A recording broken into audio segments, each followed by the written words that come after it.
ஹிந்திக்கார மக்களையும் நம்மளுடைய மக்களையும் மோத விடுவது திட்டமிட்ட செயலாக இருக்கு.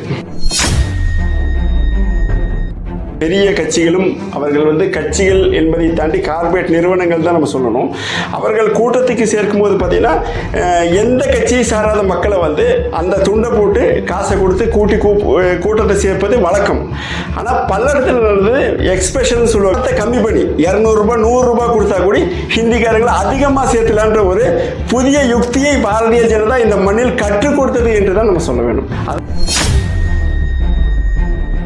அதனால் அந்த கூட்டம் அவர்களுடைய கொள்கையினாலேயோ அல்லது அவர்களுடைய கோட்பாடுனாலேயோ அல்லது அவர்களுக்காக வந்த கூட்டம் அல்ல.